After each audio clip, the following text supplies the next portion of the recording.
Okay students, आवाज आ रही है? क्लास शुरू करें।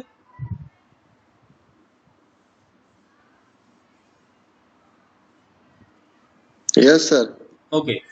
तो लास्ट क्लास में मैंने बात करी थी कि ये जो मोमेंट ऑफ इनर्शिया है, इनका डिफरेंस आपस में क्लियर करेंगे। तो आपने किसी ने कुछ पढ़ा था, ढूंढा था इसको?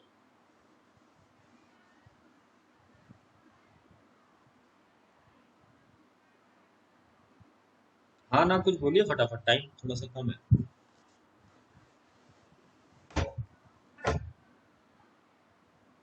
नहीं किया तो ना बोल दो, कौन सी आफत है, ऐसा कोई।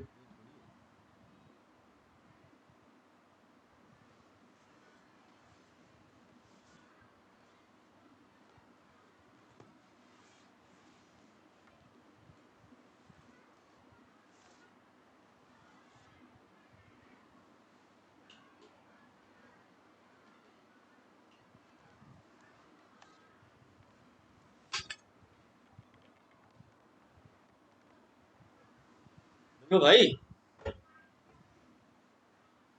नहीं पढ़ा?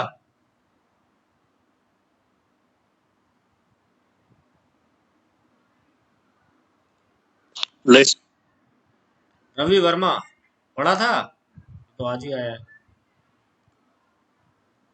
ठीक है, कोई बात नहीं, मैं इसको बता रहा हूँ।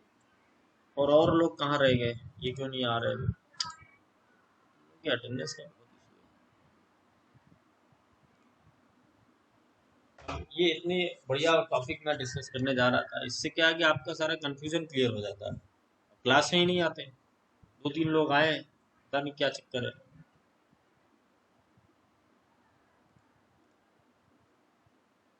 तीन लोग हो तो दीप यादव पता नहीं वहाँ क्या कर रहा है।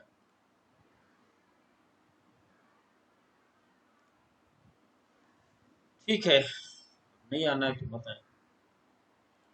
देखो, एक तो पहले सबसे पहले मैं आपको समझाना चाहता हूँ कि ये प्रॉब्लम क्या है। प्रॉब्लम ये है कि इतने सारे मोमेंट ऑफ इनर्शिया है कि हम लोग कंफ्यूज हो जाते हैं कि सब कौन सी चीज क्या है। सब एक आपस में मिक्सअप हो जाता है। तो पहले तो मैं आपको ये डिफरेंस समझाना चाहता हूँ कि मास मोमेंट ऑफ इनर्शिया और एरिया मोमेंट ऑफ इनर्शिया ये दो अलग चीज है। मास मोमेंट ऑफ इनर्शिया का जैसे फार्मूला लिखता है mr², या कोई डिस्क है तो ml²/12। जहाँ पे मास आता है, m की टर्म आती है, वो मास मोमेंट ऑफ इनर्शिया होता है। और दूसरा होता है एरिया मोमेंट ऑफ इनर्शिया, जहाँ पे एरिया आता है, यानी कि जहाँ पे मास नहीं आता है, ज्योमेट्रिक एक्स और वाई इस तरह का आता है ना। जैसे रेक्टेंगुलर सेक्शन है तो उसका एरिया मोमेंट ऑफ इनर्शिया का फार्मूला है BD³/12। इसमें बी और डी ये क्या है, लेंथ है। यहाँ पे मास का टर्म नहीं है। तो जहाँ पे मास का टर्म आ रहा हो वो मास मोमेंट ऑफ इनर्शिया, और जहाँ पे ज्योमेट्रिकल लेंथ है, डेप्थ है, वो है एरिया मोमेंट ऑफ इनर्शिया। तो कंफ्यूजन इसलिए होता है कि सब किताबों में moment of inertia, moment of inertia, moment of inertia ऐसे यूज कर लेते हैं, उनको डिफ्रेंशिएट नहीं करते हैं कि दो अलग अलग फार्मूले हैं। तो एक है, अभी से आप समझ लो कि एक है मास मोमेंट ऑफ इनर्शिया और एक है एरिया मोमेंट ऑफ इनर्शिया। ठीक है। तो बेसिकली ये जो आगे के हैं ये तीनों एरिया मोमेंट ऑफ इनर्शिया का ही एग्जाम्पल है। ये केवल दो, यानी कि मोमेंट ऑफ इनर्शिया के दो पार्ट हैं, एक है मास मोमेंट ऑफ इनर्शिया और दूसरा है एरिया मोमेंट ऑफ इनर्शिया। ठीक है। इसको हम लोग क्या करें।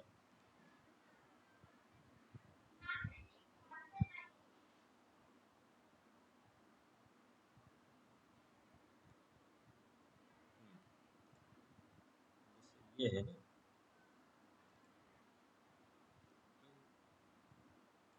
ये इसके पार्ट। ठीक है। और इसको आप नंबर 1 2 3, ये बी। अब ठीक है। हाँ अब ठीक है। तो मैं क्या कहना चाहता हूँ कि मोमेंट ऑफ इनर्शिया जो है वो है आपका, टॉपिक डाल,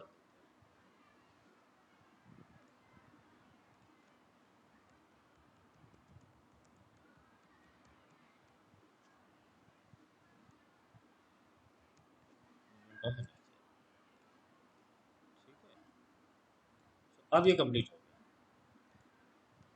तो मैं क्या बताना चाह रहा हूँ कि मोमेंट ऑफ इनर्शिया जो होता है वो उसके दो पार्ट हैं, एक है मास मोमेंट ऑफ इनर्शिया और दूसरा है एरिया मोमेंट ऑफ इनर्शिया। अच्छा, मोमेंट ऑफ इनर्शिया क्या है, इसका कोई मतलब है क्या, फिजिकल कोई मतलब है क्या moment of inertia?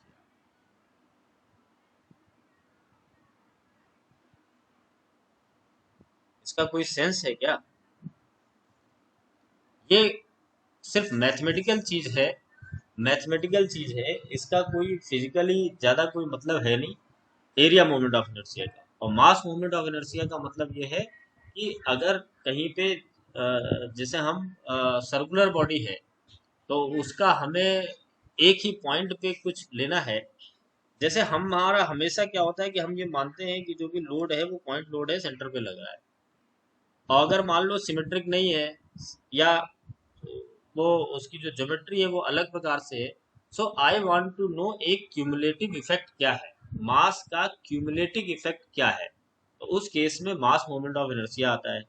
Area moment of inertia का कोई फिजिकल मतलब नहीं है, बस जस्ट दोनों का मतलब ये है कि हमारी प्रॉब्लम है कि हम जब इक्वेशन या कुछ भी मैथमेटिकली सॉल्व करते हैं तो आई वांट टू नो कि इस पूरे जो फिजिकल क्वांटिटी है, मास है जैसे या एरिया है, इसको किसी एक पॉइंट पे मैं लेना चाहता हूँ। तो मैं क्या करता हूँ कि छोटे छोटे पार्ट लेके, जैसे आगे एक्सप्लेन किया हुआ है, आगे डायग्राम में एक्सप्लेन किया हुआ है। बट आप मोटा मोटा ये समझिए कि मोमेंट ऑफ इनर्शिया दो प्रकार का होता है, एक होता है मास मोमेंट ऑफ इनर्शिया, दूसरा होता है एरिया मोमेंट ऑफ इनर्शिया। तो मास मोमेंट ऑफ इनर्शिया जो फार्मूला जैसे आप जानते हो जिसमें मास की टर्म आती है एम, जैसे फार्मूला है mr²/12, है ना। तो वो जो डिस्क, जैसे एक रोटेटिंग डिस्क है तो उसका मैं मोमेंट ऑफ इनर्शिया निकालना चाहता हूँ, तो वो मास मोमेंट ऑफ इनर्शिया निकालना चाहता हूँ, तो वो है mr²। ठीक है, तो जिसमें मास की टर्म आए वो मास मोमेंट ऑफ इनर्शिया, जिसमें ज्योमेट्रिकल चीजें आए वो एरिया मोमेंट ऑफ इनर्शिया। अब एरिया मोमेंट ऑफ इनर्शिया के तीन पार्ट हैं, product moment of inertia, polar moment of inertia और सेंट्रॉइड। ये तीनों जो है ये एरिया मोमेंट ऑफ इनर्शिया। ठीक है, तो मास मोमेंट ऑफ इनर्शिया आपको पता है, इंटरमीडिएट में आपने पढ़ा है। एरिया मोमेंट ऑफ इनर्शिया आपने इंजीनियरिंग मैकेनिक्स में पढ़ा है। मैं उनको जस्ट एक साथ लिख देना चाहता हूँ जिससे कि आप कंफ्यूज नहीं हो, स्टूडेंट कंफ्यूज हो जाते हैं इसको क्लियर करने के लिए। ठीक है, और हैं सब सारे ही moment of inertia. So now I am concluding कि मास मोमेंट ऑफ इनर्शिया दो प्रकार का है, एक है मास मोमेंट ऑफ इनर्शिया, दूसरा है area moment of inertia. Mass moment of inertia में मास आता है, एरिया मोमेंट ऑफ इनर्शिया में ज्योमेट्री आती है। मास मोमेंट ऑफ इनर्शिया का एग्जांपल है mr², m is mass. Area moment of inertia का एग्जांपल है, जैसे रेक्टेंगुलर सेक्शन है तो उसका आई निकालते हैं तो उसको बोलते हैं bd³/12। So basically that is area moment of inertia, लेकिन लिखा रहता है मोमेंट ऑफ इनर्शिया। तो आपको फार्मूला या इक्वेशन देख के आपको अंदाजा लगाना है कि ये मास मोमेंट ऑफ इनर्शिया है या एरिया मोमेंट ऑफ इनर्शिया है। आगे के डिस्कशन में मैं आपसे पूछता रहूंगा कि ये मास मोमेंट ऑफ इनर्शिया है या एरिया मोमेंट ऑफ इनर्शिया है। तो आज ये आपको पहचानना आना चाहिए। एरिया मोमेंट ऑफ इनर्शिया के ये तीन टाइप हैं, इनको हम आगे आगे देखते हैं कैसे निकालते हैं। तो mass is okay, now I am going to explain you what is area moment of inertia. तो जैसे ये, जैसे रिंग है ना, रिंग है, इसका एक ये रिंग है, और ये इसका जो रिंग का सेंटर है वो एक्स एक्सिस ऐसे पास हो रहा है और इधर को वाई एक्सिस है। ठीक है, अब ये जो रिंग है इसका एक इंटरनल डायमीटर होगा या इंटरनल रेडियस होगी और एक एक्सटर्नल रेडियस होगी। ठीक है, अब मैं इस पे एक एक्स वाई प्लेन पे एक ये क्रॉस सेक्शन काट रहा हूँ डीए। तो चूंकि ये रिंग का शेप ऐसा है कि इसका जो क्रॉस सेक्शन आ रहा है वो रेक्टेंगल आ रहा है। बोलो समझ में आ रहा है?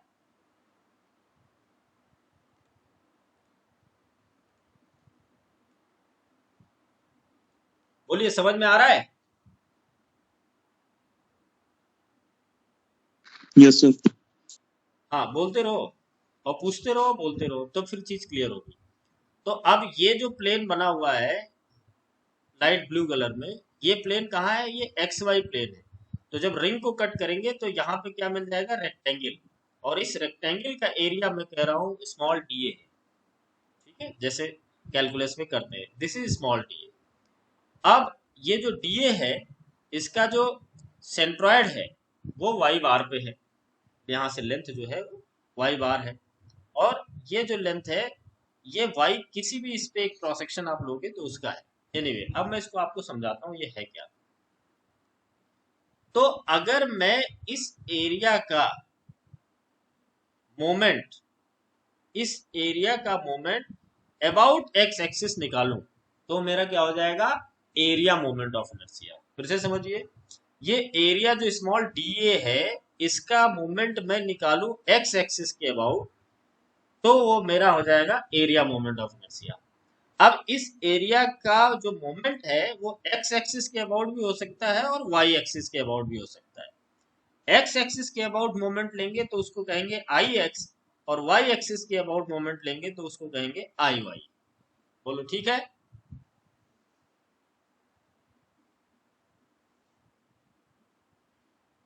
Yes sir. ओके, तो जो मोमेंट होता है वो मोमेंट क्या होता है, आप जो मोमेंट जानते हो पहले से इंटरमीडिएट में पढ़ा है, moment is force into perpendicular distance. तो वो होता है मोमेंट। लेकिन अब एरिया के केस में क्या हो जाता है कि एरिया, जिस एरिया का मोमेंट लेना चाहते हो, जैसे इस केस में डी है, एरिया इनटू उसकी परपेंडिकुलर डिस्टेंस एक्स एक्सिस से या वाई एक्सिस से। तो जैसे आई एक्स, अब इसका मैं पहला मोमेंट निकालू, तो मोमेंट निकालू तो क्या हो जाएगा, डी ए इंटू वाई। बोलो ठीक है। ठीक यस है। सर। और अगर मैं आपसे पूछूं, अब आप मुझे बताओ आई वाई की वैल्यू क्या होगी, तो क्या कहोगे,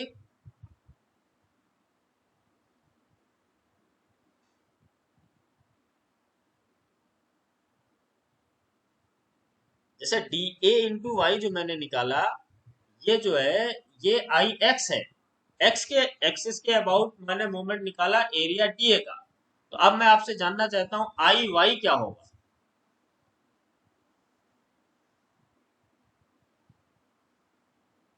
बताइए।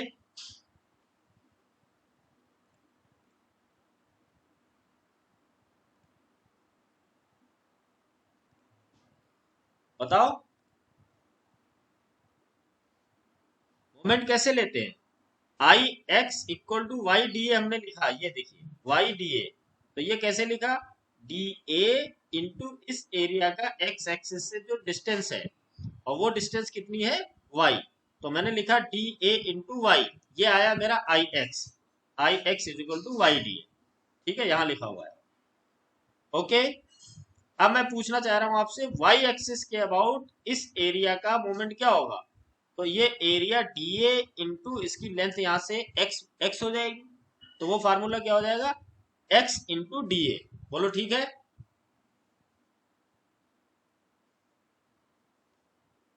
Yes sir. हाँ तो बताते भी रहो ना, आंसर भी सही गलत कुछ बोलते रहो। तो मेरा अब आ गया, मेरा मतलब समझ में आ रहा है कि आई एक्स जो है वो इस एरिया का इससे मोमेंट, तो डी ए इंटू वाई मेरा फर्स्ट, वो मेरा मोमेंट हो गया आई एक्स के अबाउट, और वाई के अबाउट हो गया डी ए इंटू एक्स, और इधर हो गया डी ए इंटू वाई। बोलो आई एक्स और आई वाई समझ में आ गया। अब ये क्या है, ये मैंने एक बार मोमेंट लिया है डी ए इंटू वाई, तो ये है मेरा फर्स्ट मोमेंट। क्या है, फर्स्ट मोमेंट। क्यों, क्योंकि मैंने एक ही बार लिया है डी ए इंटू वाई। ठीक है। अब अगर मैं इसका दोबारा मोमेंट लूं, सेकेंड मोमेंट लूं, तो डी ए इंटू वाई जो आपका था, इसको वाई से और मल्टीप्लाई कर दीजिए एक बार और, तब वो क्या हो जाएगा, सेकेंड मोमेंट। तो जब वाई से एक बार और मल्टीप्लाई करोगे तो ये वाई की जगह हो जाएगा वाई स्क्वायर डी ए, तो ये क्या हो जाएगा, सेकेंड मोमेंट। तो फर्स्ट मोमेंट में केवल एक बार मोमेंट लेंगे तो y इंटू डी ए, और सेकेंड मोमेंट में दो बार हमने लिया तो ये Y square into D A. बोलो फर्स्ट मोमेंट और सेकेंड मोमेंट का फर्क समझ में आया। Yes sir. अब मुझे बताओ, ये जो स्लाइड पे दिखा हुआ है ये आई एक्स है पहला मोमेंट, ये, और जब दूसरा मोमेंट लेते हैं तो उसको लिखते हैं आई एक्स एक्स।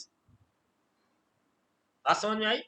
जब पहला मोमेंट लेते हैं तो केवल एक एक सबस्क्रिप्ट लगाते हैं आई एक्स, और जब दूसरा लेते हैं तो इसको लिखते हैं आई एक्स एक्स। ठीक है, तो आई एक्स है Y D A, I X X है वाई स्क्वायर डी ए। अच्छा, अब इसको इंटीग्रेट किया है, इसको इसलिए इंटीग्रेट किया है कि ये जो वाई वाली जो लेंथ है ना, ये ये इसके इसकी y की मिनिमम वैल्यू होगी इंटरनल रेडियस और मैक्सिमम वैल्यू होगी आउटर रेडियस। तो ये जो एक पतली सी स्ट्रिप आप इस पे काटोगे, वो उसको इंटीग्रेट करना पड़ेगा ना।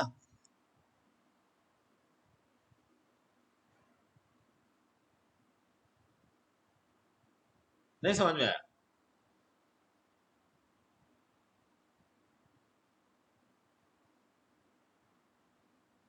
चलो इसको और आसान करिए भाई। ये जो डीए है, इस एरिया को तो इंटीग्रेट करोगे ना, पूरा पूरा सर्किल में लेके ऐसे रिंग का इंटीग्रेट कर दोगे कि नहीं कर दोगे? एक्चुअली ये डायग्राम दूसरे का है और ये क्वेश्चन ऐसे लिखी है। ये डीए जो एरिया है, इसको इंटीग्रेट कर दो, पूरा 360 डिग्री कर दो, चलो पूरा सर्किल हो जाएगा आपका, तब तो ये पूरी रिंग बन जाएगी। अब एग्रीड हो? Yes sir. ओके, तो अब मुझे इसको बोलेंगे आई एक्स फर्स्ट मोमेंट, और ये है I X X Y square T है। तो अब मुझे आप बताइए आई वाई वाई क्या फार्मूला होगा?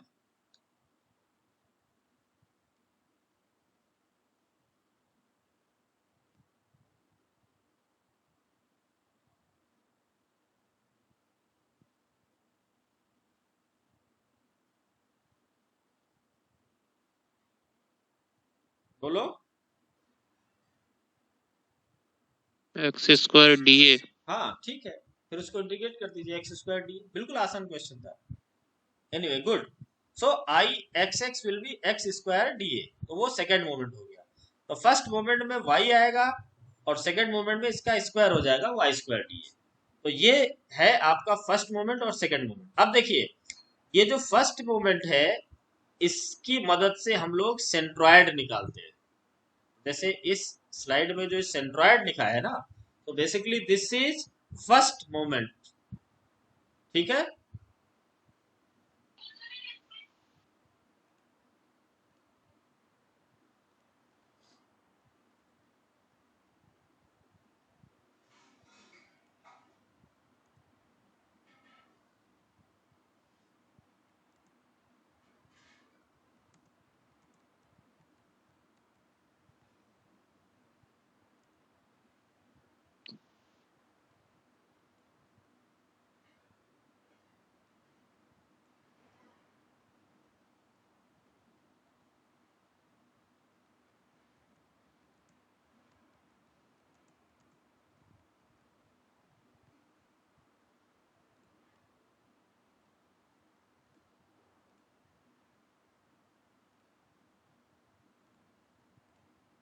अब ठीक है, अब कंप्लीट हो गया। तो मैं थोड़ा सा गलत टाइप हो गया था। तो अगर मैं मोमेंट ऑफ इनर्शिया मास के हिसाब से करूंगा तो मुझे मास मोमेंट ऑफ इनर्शिया मिलेगा, और एरिया के हिसाब से करूंगा तो मुझे ये चार मिलेंगे मोमेंट ऑफ इनर्शिया एरिया वाले। तो इसमें से मैं सेंट्रॉइड जो है, ये मेरा है फर्स्ट मोमेंट ऑफ, जो फर्स्ट मोमेंट अभी लिखा था इस स्लाइड में, उससे मुझे सेंट्रॉइड मिलेगा। और एरिया मोमेंट ऑफ इनर्शिया जो है, ये सेकेंड मोमेंट है। ठीक है, तो मैं फिर से रिपीट कर रहा हूं। फर्स्ट मोमेंट कहां से मिलेगा? सेंट्रॉइड से। और सेकेंड मोमेंट कहां से मिलेगा? सेकेंड मोमेंट से मुझे क्या मिलेगा? Area moment of inertia. बोलो ठीक है।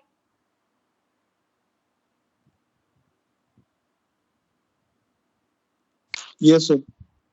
सेंट्रॉइड के आगे मैं लिख देता हूं फर्स्ट मोमेंट। ठीक है, और एरिया मोमेंट ऑफ इनर्शिया जो है, इसके आगे लिख देता हूं सेकेंड। ठीक है, तो ये क्या है? फर्स्ट मोमेंट है। कलर बदल,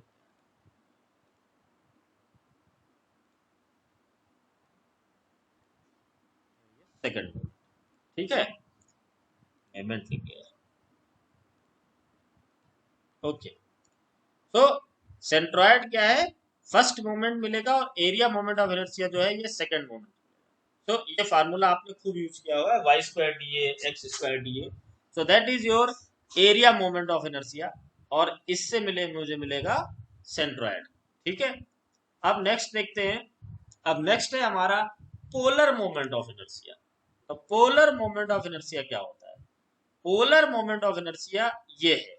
इसमें क्या है कि x जो यहां से सेकेंड मोमेंट आया था उसको यहां से कितने मिलेंगे, एक तो आएगा आई एक्स एक्स जिसकी वैल्यू वाई स्क्वायर डी है, दूसरा है आई वाई वाई जिसमें एक्स स्क्वायर डी है, और आई एक्स एक्स और प्लस आई वाई वाई दोनों जोड़ दोगे तो मुझे मिलेगा आई जेड जेड। यहाँ आई जेड लिखा है लेकिन हम लोग नोटेशन लेते हैं आई जेड जेड। तो आई जेड जेड क्या होगा, वो इन दोनों का सम हो जाएगा, है ना, परपेंडिकुलर एक्सिस थ्योरम। तो X square plus Y square add हो जाएगा, यानी कि यहां से जो I X X plus I Y Y से मुझे मिल जाएगा आई जेड जेड। तो ये मेरा क्या है, पोलर मोमेंट ऑफ इनर्शिया।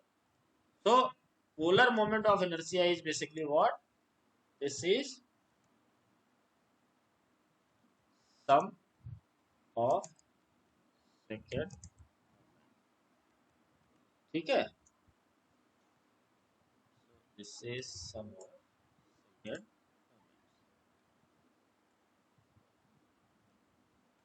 चलो ठीक है, ओके। Yes sir. तो अब मेरा ये हो गया पोलर मोमेंट ऑफ इनर्शिया, ठीक है। अब मैं जानना चाहता हूं कि प्रोडक्ट मोमेंट ऑफ इनर्शिया क्या होता है। प्रोडक्ट में आई एक्स वाई का मल्टीप्लिकेशन है। तो यहाँ पे जो इंटीग्रेशन है, जैसे यहाँ पे वाई स्क्वायर था डीए, यहाँ पे X into Y into D आता है। क्या आ रहा है, ये प्रोडक्ट मोमेंट ऑफ इनर्शिया है। इसमें क्या है, integration of X into Y D A, यानी ये जो एरिया है इसका एक्स और वाई का मल्टीप्लिकेशन लेते हैं, ठीक है। तो ये क्या है, आई एक्स वाई डी ए। तो ये मेरा क्या है, प्रोडक्ट मोमेंट ऑफ इनर्शिया। तो this is multiplication second moment, ठीक है। और इसको भी ग्रीन कर देते हैं, ठीक है। अब जरा मैं इनको ऑर्डर में लिख दूं, पहले फर्स्ट सेंट्रॉइड आ गया, तो यहाँ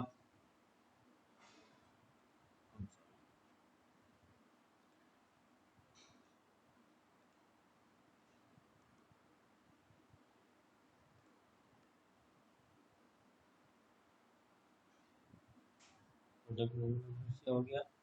then area moment of inertia, इसको ऊपर ले लेते हैं, एरिया मोमेंट, हाँ ठीक है, अब सही है।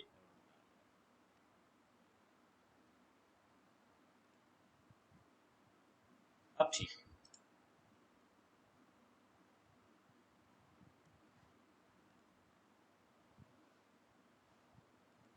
ठीक है। तो अब इनका मैं नोटेशन लिख देता हूं, जो नोटेशन हम फॉलो करेंगे।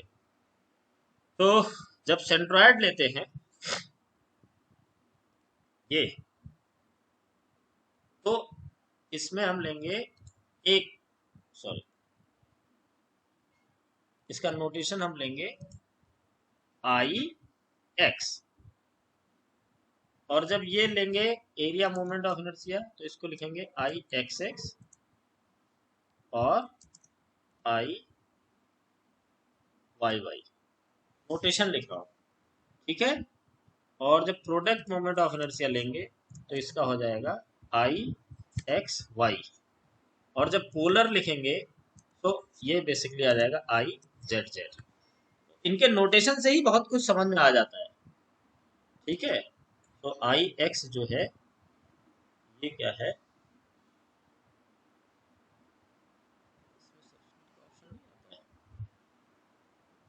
चलो अच्छा कोई बात, ठीक है। तो अभी ये आपको कुछ समझ में आ रहा है या नहीं, बोलिए। आ रहा है सर। हाँ, वेरी गुड। तो आप ये देखिए, मैं एक बार फिर से रिपीट कर दे रहा हूँ, जो लोग लेट आए उसके बाद इसको खत्म करेंगे। तो मोमेंट ऑफ इनर्शिया का कंफ्यूजन रहता है, इसलिए मैंने आज ये डिस्कस किया। मोमेंट ऑफ इनर्शिया दो प्रकार से हो सकता है, मास के हिसाब से और एरिया के हिसाब से। मास के हिसाब से मास मोमेंट ऑफ इनर्शिया होता है, तो जैसे इसका फार्मूला मैं लिख दूं, जैसे एम आर स्क्वायर।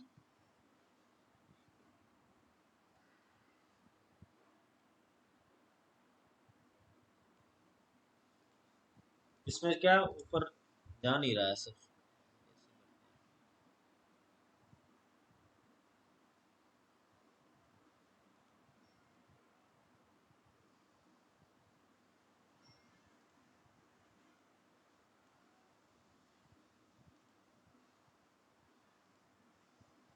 ऐसे कर लो चलो। तो अगर उससे मास की टर्म आएगी तो मास मोमेंट ऑफ इनर्शिया होगा, और अगर लेंथ या एरिया, ये जब लेंथ या ब्रेड्थ ये सब चीजें आएंगी तो वो एरिया हो जाएगा।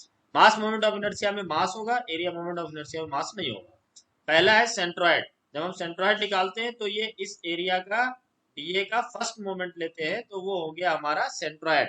इसको नोटेशन है आई एक्स, ठीक है, या आई वाई, दोनों से। सेकेंड मोमेंट ऑफ इनर्शिया जो हम लेते हैं, सेकेंड मोमेंट लेते हैं, उसको बोलते हैं एरिया मोमेंट ऑफ इनर्शिया। तो it can be I X X और आई वाई वाई, ठीक है, जो वाई स्क्वायर टी वाली टर्म आती है ये। Then product moment of inertia में क्या है कि इसमें दोनों का मल्टीप्लिकेशन होता है, एक्स और वाई का। So this is I X Y, so this is multiplication of second moment, so this is I X Y, this is called product moment of inertia. अच्छा, और पोलर मोमेंट में दोनों का second moments का sum I X X plus I Y Y, and that is equal to I Z Z, ठीक है। So this is polar moment of inertia. जैसे यहाँ पे ये पोलर का है, ये प्रोडक्ट का है, ये फर्स्ट मोमेंट है, ये सेकंड मोमेंट।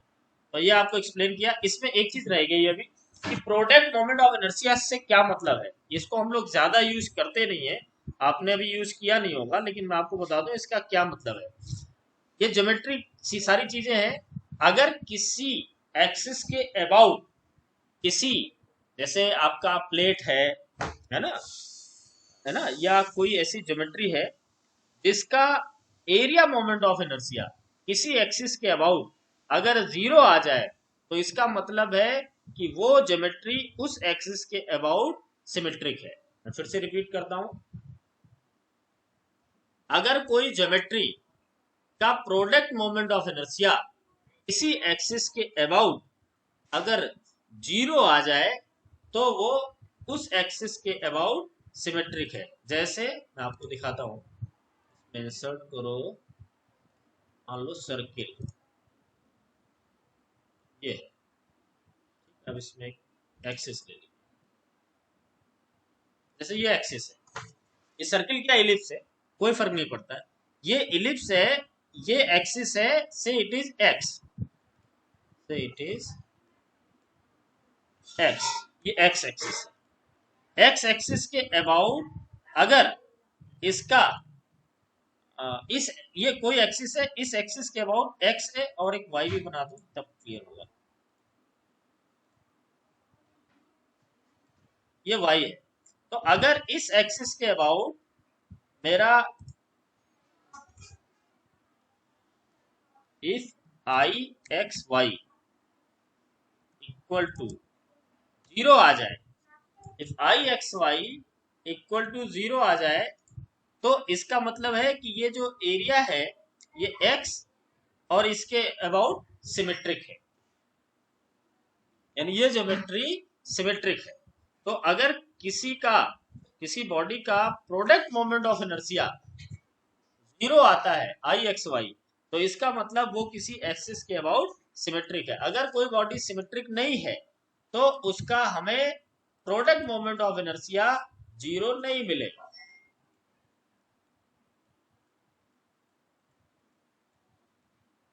जैसे ये है, इस बॉडी का आई एक्स वाई जीरो नहीं मिलेगा, क्यों? Because this is not symmetric to any axis. But इसका I X Y equal to zero मिलेगा। तो इसका हमें I X Y, I will not get I X Y does not equal to,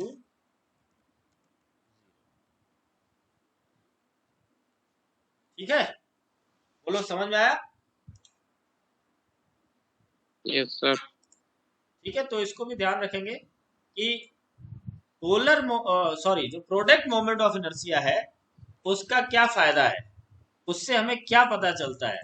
तो this is product moment of inertia. Product moment of inertia का क्या फायदा है, अगर कोई किसी ज्योमेट्री का product moment of inertia equal to 0 है, तो वो ज्योमेट्री हमारी सिमेट्रिक होगी किसी एक्सिस के अबाउट। अगर उस कोई ज्योमेट्री जिसका प्रोडक्ट मोमेंट ऑफ इनर्शिया 0 नहीं है, तो इसका मतलब वो बॉडी सिमेट्रिक नहीं है। So this is not symmetric, क्यों? क्योंकि इसका I X Y does not equal to 0, and this is symmetric because I X Y equal to 0। So this is about product moment of inertia. बोलो ये ठीक है, समझ में आ गया?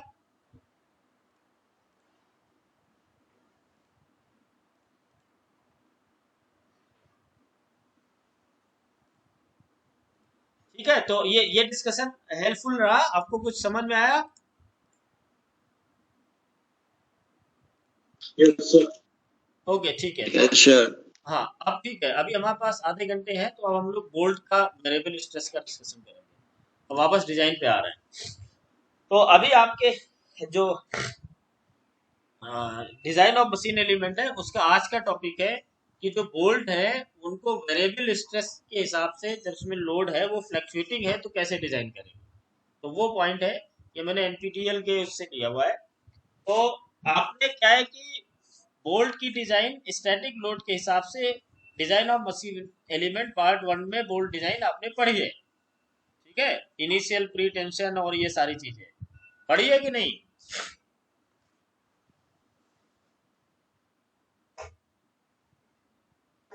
बोलो,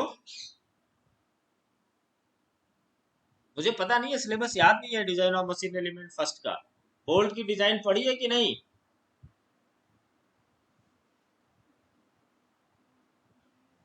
पढ़िए सर। हाँ ठीक है, गुड। क्योंकि ये क्या है कि आपका जो सिलेबस है उसमें ये है topic, bolt subjected two variable stresses, ठीक है। तो इसके साथ ही हमारी यूनिट खत्म हो जाएगी। यूनिट 1 जो है, ये 2 लिखा है बट दैट इज 1, ये हमारी यूनिट खत्म हो जाएगी। तो अज्यूमिंग कि आपने स्टैटिक लोड के हिसाब से बोल्ट की डिजाइन पहले पढ़ रखी है, तो आज हम लोग फ्लक्चुएटिंग स्ट्रेस के हिसाब से, फ्लक्चुएटिंग लोड के हिसाब से डिजाइन पढ़ेंगे। आसान है, बहुत टफ नहीं है, थोड़ा सा ही है बस। तो अब इसमें क्या है कि एक तो इसमें प्री टेंशन पहले से दे देंगे, है ना, कि लीक नहीं हो, तो प्री टेंशन बोल्ट में पहले से उसको टाइट करते हैं। तो प्री टेंशन की वैल्यू अगर आपने पढ़ी है, तो जो डायमीटर है, नॉमिनल डायमीटर है, तो नॉमिनल डायमीटर ऑफ बोल्ट से है, तो उसमें 2840 इंटू डी का प्री टेंशन लगाएंगे, ठीक है, जो आपने पहले से पढ़ रखा है, तो जिससे कि कोई लीक ना हो। तो ये स्टैंडर्ड है, ये डिजाइन का मेथड है, ये हम लोग करते हैं। 2840 इंटू डी जो न्यूटन में है, वो हम लोग प्री टेंशन लगाते हैं। तो जो ऑपरेटिंग कंडीशन है वो चेंज होगा।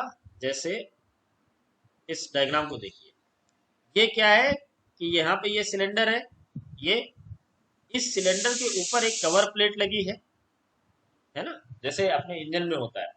ये सिलेंडर है, इसके ऊपर कवर प्लेट लगी है। जैसे आपकी जो बाइक है, उस बाइक में देखिए एक सिलेंडर होता है, एक सिलेंडर हेड होता है। तो सिलेंडर हेड के ऊपर बोल्ट से ये टाइट किया हुआ है, और सिलेंडर के अंदर का जो प्रेशर है that will keep on changing. 4 stroke होते हैं 4 स्ट्रोक इंजन में, तो जो प्रेशर है, जो अंदर का जो गैसेस, जो आपकी बाइक है, जो आईसी इंजन है, अंदर जो फ्यूल और एयर का जो मिक्सचर बर्न हो रहा है, उससे जो प्रेशर है वो 4 स्ट्रोक में बदलता रहता है। एक ही स्ट्रोक में पावर मिलता है, बाकी 3 स्ट्रोक में पावर नहीं मिलता है। So that internal pressure will be keep on changing, fluctuating stress होगा। तो this is what which you have seen in your bike। Bike का इंजन में देखो तो उसमें सिलेंडर दिखता है, एयर कूल्ड होता है ना वो, तो वो सिलेंडर है, और सिलेंडर के ऊपर सिलेंडर हेड रखा होता है, और इस बोल्ट से वो टाइट किया होता है। जब आप इंजन का काम करवाते जाते हो मिस्त्री के पास, तो सबसे पहले वो इस बोल्ट को खोलता है, फिर सिलेंडर हेड अलग करता है, तब आपको पिस्टन दिखाई पड़ता है, ठीक है, अगर आप इमेजिन कर पा रहे हो तो। एनीवे तो अब ये जो बोल्ट है, ये बोल्ट स्टैटिक लोड के अंदर डिजाइन नहीं है, ये बोल्ट किसके अंदर डिजाइन है? फ्लक्चुएटिंग स्ट्रेस के हिसाब से। क्यों? क्योंकि उसके अंदर का जो प्रेशर है that will be keep on changing. तो जब अगर लोड अंदर का प्रेशर जो है फ्लक्चुएटिंग है, तो इसमें फटीग का एक इशू है। इस वजह से this will be design as an variable stress या फ्लक्चुएटिंग लोड। जो आपका टॉपिक है वेरिएबल स्ट्रेस के अंतर्गत इस बोर्ड पे डिजाइन होगा, क्योंकि इसके ऊपर जो लोड है ये 4 स्ट्रोक का, एक स्ट्रोक में तो पावर मिलेगी, बाकी 3 स्ट्रोक में नहीं मिलेगा। So this P will be this internal pressure जो है सिलेंडर के अंदर, that will be keep on changing, और इसकी वैल्यू जो होगी वो P मैक्स और P मिनिमम के बीच में फ्लक्चुएट करती रहेगी। बोलो ये ठीक है, समझ में आया?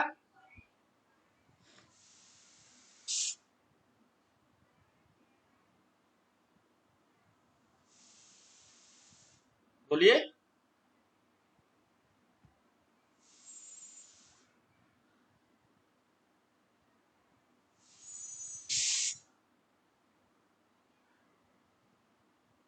बोलिए।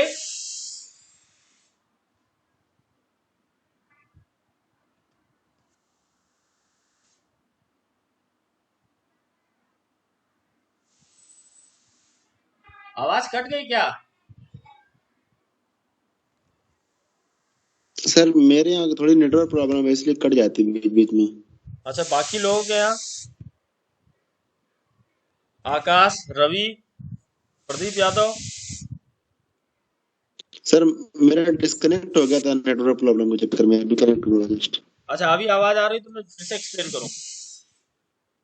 आवाज तो सर आ रही लगा था, बहुत मैं फिर नेटवर्क से बता रहा प्रॉब्लम हूँ, था कुछ लोगों मेरी। का डिस्कनेक्ट हो गया था। तो इसमें क्या है कि मैं क्या समझाना चाह रहा हूँ, ये इंपॉर्टेंट है। इंपॉर्टेंट मीन्स ये प्रैक्टिकल बात है। जैसे आपकी मोटरसाइकिल का, जैसे पैशन या स्प्लेंडर या कोई भी मोटरसाइकिल है, उसको आप मिस्त्री के पास ले जाते हो, तो उसमें इंजन जब वो खोलता है तो सबसे पहले क्या करता है, ये जो ऊपर का आप ग्रीन में देख रहे हो ये सिलेंडर हेड है, और नीचे ये सिलेंडर है, और इस बोल्ट से उसने टाइट किया हुआ है। तो सबसे पहले वो ये बोल्ट खोलता है। जब ये बोल्ट खोल के वो सिलेंडर हेड हटाता है, तब आपको पिस्टन दिखता है, ठीक है। और ये जो पिस्टन इसके अंदर है, इस डायग्राम में नहीं दिखा रहा है, ये पिस्टन इस सिलेंडर के अंदर जो है ऑस्किलेट करता है।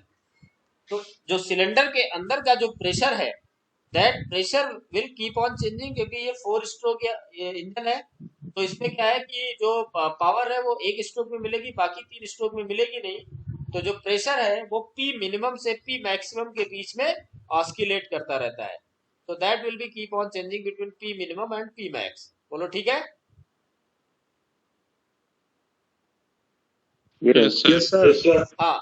तो अब जो ये P है, अब इस P की वजह से जो इस सिलेंडर हेड है, जो है ना, जो कवर प्लेट इसमें कह रहा है, और मैं उसको सिलेंडर हेड कह रहा हूँ, एक प्रैक्टिकल बात में वो है।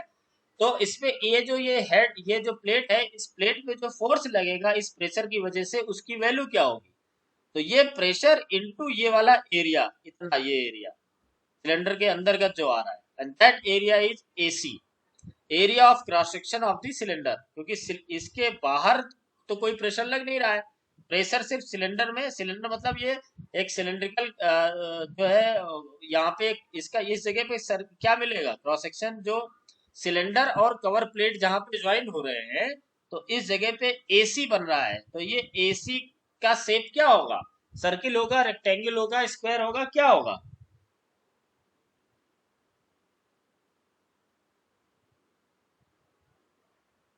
बताओ फटाफट।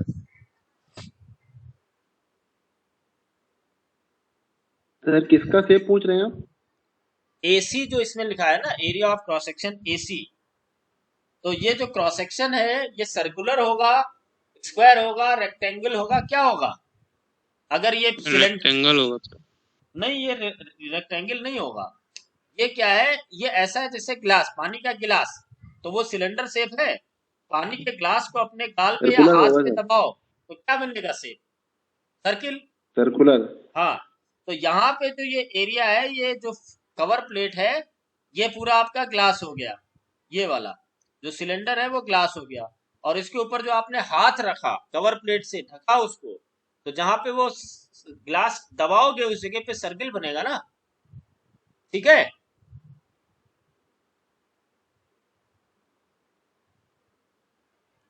Yes sir. ओके। तो this AC is circle, circular cross section. तो अब इसमें फोर्स क्या होगा? प्रेशर इनटू ये वाला cross section AC। So this is pressure into AC, so this will B force. जो अंदर की जो गैसेस हैं वो कवर प्लेट पे जो फोर्स लगाएंगी उसकी वैल्यू होगी P इंटू AC। अब ये जो फोर्स है, अगर यहाँ पे 4 वोल्ट हैं तो हर वोल्ट पे जो भी फोर्स आया डिवाइडेड बाई 4 1 वोल्ट पे आएगा। तो ये जो N है that is number of volt. 4 volt है तो N इज इक्वल टू 4, 6 है तो N इज इक्वल टू 6। बोलो ठीक है। 2 है तो N इक्वल टू 2। तो जो भी फोर्स आया Yes. अंदर के गैसियस प्रेशर की वजह से, गैस के प्रेशर की वजह से, वो इन वोल्ट में डिवाइड हो जाएगा। ठीक है।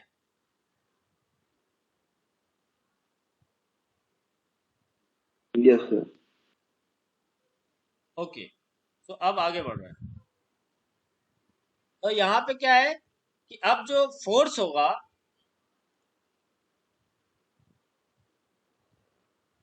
हाँ, अब जो फोर्स होगा वो फोर्स क्या होगा, सम ऑफ इनिशियल जो फ्रेश, हाँ इसमें देखो जब आप बोल्ट्स पे टाइट करोगे तो एक इनिशियल प्री टेंशन भी आ जाएगा इस कवर प्लेट पे। जब बोल्ट इसको टाइट करोगे नट बोल्ट से तो एक इनिशियल फोर्स आ जाएगा ना। सो जो टोटल फोर्स है that would be initial force plus C कोई कांस्टेंट है और ये वाला फोर्स F जो वेरिएबल स्ट्रेस की वजह से आएगा। तो ये F वेरिएबल क्यों है, चेंज क्यों होगा, AC तो कांस्टेंट है, N number of volt constant है, बट जो ये P है जो फ्लूइड प्रेशर है अंदर का that will be keep on changing between P max and P minimum. तो P की वैल्यू P मैक्स और P मिनिमम के बीच फ्लक्चुएट होगी। तो ये F भी जो प्रेशर की जो फोर्स इस पे लग रहा है एक्सटर्नल फोर्स वो भी फ्लक्चुएटिंग हो जाएगा।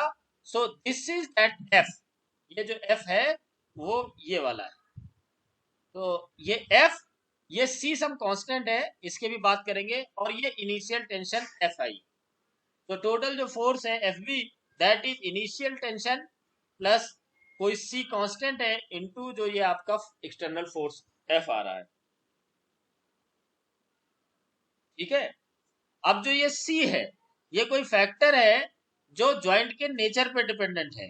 तो जैसे टाइप ऑफ ज्वाइंट है metal to metal joint through bolt, तो C की वैल्यू 0 से 0.1 रखते हैं। ठीक है। अगर सॉफ्ट कॉपर गैस्केट है विथ लॉन्ग बोल्ट है तो C की वैल्यू ये हो जाएगी। तो ये डिजाइन डेटा बुक में आपको मिल जाएगा। ठीक है।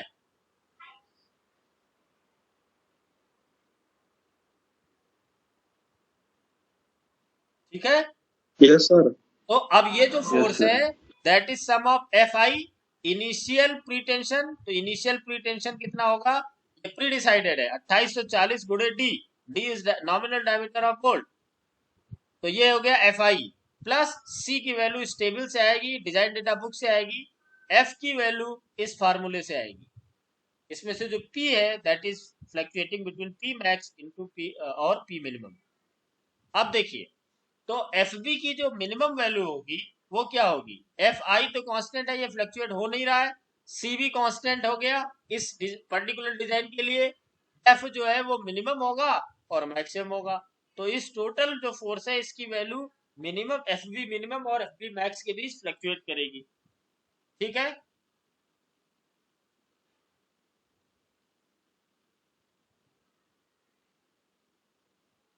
ठीक है।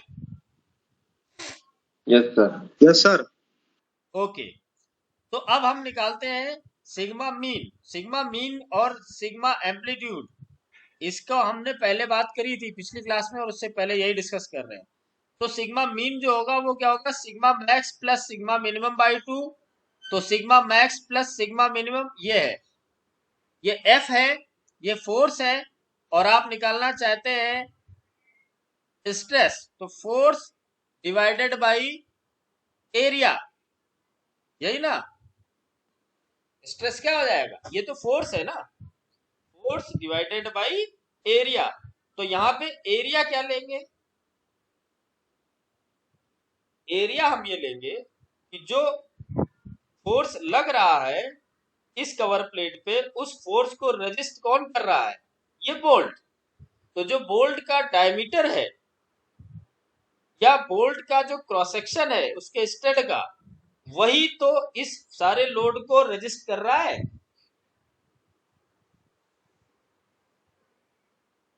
एग्रीड? Yes, sir. तो वो जो एरिया Sir, है yes, sir, yes. जो इस फोर्स को रेजिस्ट कर रहा है वो एरिया ऑफ बोल्ट है। अगर आप ऐसे सोचो कि ये कवर प्लेट इस बोल्ट को उखाड़ ले जाए तो बोल्ट यहीं से टूट जाएगा ना। तो जो टूटा हुआ एरिया होगा वो क्या होगा? बोल्ट का एरिया होगा, that is A B. So AC is what?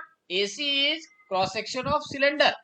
ये एरिया जो AC है, जो सर्कुलर क्रॉस सेक्शन में आपसे बता रहा था, है ना? So that AC is this area. और जो अब मैं AB बात करने जा रहा हूं बोल्ट की डिजाइन पे, वो बोल्ट का एरिया है ना, उसका क्रॉस सेक्शन एरिया। तो अब जो sigma max plus sigma minimum जो हम निकालेंगे, तो सिग्मा मैक्स जैसे क्या हो जाएगा? FV max upon AB। तो FV मैक्स अपॉन AB मतलब क्या हो गया? FI plus C F max upon AB। तो FI अपॉन AB आ जाएगा, प्लस से अलग अलग कर रहे हैं, plus C into F max plus F minimum upon 2AB, क्योंकि ये मैक्स और मिनिमम का सम है। तो ये आ जाएगा या नहीं, ये बताओ? Sigma mean equal to this आएगा या नहीं? आ जाएगा सर। अब इसी प्रकार से सिग्मा एम्पलीट्यूड निकालोगे तो sigma max minus sigma minimum by 2, तो उसमें ये वाली टर्म कैंसिल हो जाएगी क्योंकि यहाँ माइनस साइन है, तो यहाँ तो प्लस आएगा और यहाँ माइनस FI अपॉन AP। यहाँ पे प्लस FI अपॉन AP, यहाँ पे माइनस FI अपॉन AP, ये कैंसिल आउट हो जाएगा। तो हमारे सिग्मा एम्पलीट्यूड में C F max minus F minimum upon 2AB मिलेगा। बोलो ठीक है? Yes sir. ठीक है, यस सर। ओके। तो मेरा अब सिग्मा मीन और सिग्मा एम्पलीट्यूड आ गया। अब इसको देखिए, अब इनिशियल प्रीटेंशन का एडवांटेज जो है वो ये दिख रहा है कि जो सिग्मा एम्पलीट्यूड ये ये और इसमें काफी फर्क है, देख रहे हो? सिग्मा एम्पलीट्यूड काफी कम हो गया। तो क्यों कम हो गया? क्योंकि ये कैंसिल आउट हो गया इनिशियल वाला, है ना? तो जो इसका रेशियो है sigma amplitude upon sigma M का, sigma amplitude upon sigma M का, ये ड्रास्टिकली रिड्यूस हो जाता है। तो अब इसमें क्या करना है? सोडरबर्ग वाली इक्वेशन लगानी है। सोडरबर्ग वाली इक्वेशन में अगर आपको ध्यान आए, हम लोग यील्ड स्ट्रेंथ का यूज करते हैं, है ना? Yield strength, yield. बाकी ये फार्मूला सोडरबर्ग वाला है, ये आप देख लीजिए, आपको पता है। ये इस इक्वेशन को लगा दीजिए और आपका डिजाइन हो जाएगा। ठीक है, तो इस फार्मूले में आप जानते हो ये यील्ड स्ट्रेंथ है, ये मॉडिफाइड एंड्योरेंस लिमिट है, ये फैक्टर ऑफ सेफ्टी है, FS लिख रहे थे पहले, और KF fatigue stress concentration factor. तो मेन खेल केवल ये था, ये इक्वेशन आपको पता है सोडरबर्ग वाली, और इससे आप फैक्टर ऑफ सेफ्टी निकलवा रहा है तो वही फैक्टर ऑफ सेफ्टी निकलवाएगा, या आपसे इंड्योरेंस मॉडिफाइड इंड्योरेंस लिमिट निकलवाएगा, या आपसे इसका डायमीटर निकलवा सकता है। तो ये वाली इक्वेशन से निकाल जो है हम यूज करेंगे। तो जैसे मान लो बाकी सारी चीजें दिया हुआ है और आपसे पूछता है कि इस बोल्ट को डिजाइन करिए, तो इस बोल्ट का डायमीटर निकालना है। तो इस बोल्ट का डायमीटर कैसे निकलेगा? ये जो क्रॉस सेक्शन एरिया है वो क्या होगा? सर्किल। भाई बोल्ट का भी जो क्रॉस सेक्शन एरिया लोगे वो क्या है? सर्किल। और उसकी वैल्यू क्या आएगी? π/4d²। So your AB is, कहा AB? ये AB, this AB is π/4d², है ना? तो अगर बाकी सारी चीजें दे देगा तो इस इक्वेशन से आप डायमीटर ऑफ बोल्ट निकाल लोगे या नहीं? मुझे बताओ, नहीं तो मैं फिर से समझाऊं।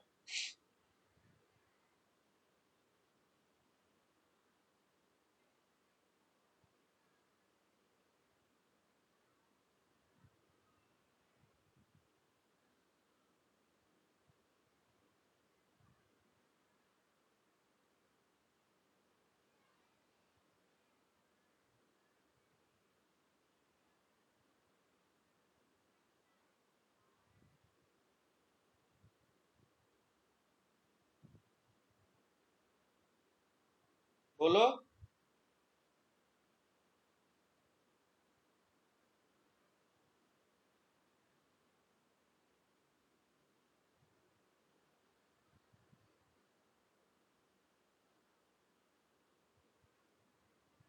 बताओ समझ में आया या नहीं? सर हाँ पीडीएफ शेयर कर देना सर, आज का नेटवर्क प्रॉब्लम हो गया ना हमारे यहाँ पे इसलिए। हाँ हाँ शेयर कर देंगे। सर मैं समझ लूंगा उससे सर, अभी तो आ गया बट कम आवाज कट जाती, कम कम आया है। अच्छा ठीक है, तो अभी मैं एक बार फिर से बता देता हूँ कि मैं इसको शेयर कर दूंगा। सर नहीं मैं समझ लूंगा सर, आवाज कट जाती है बार बार, आप बस पीडीएफ भेज देना। अच्छा तो बाकी लोग बताओ समझ में आई कि नहीं? बाकी लोग बताओ बेटा।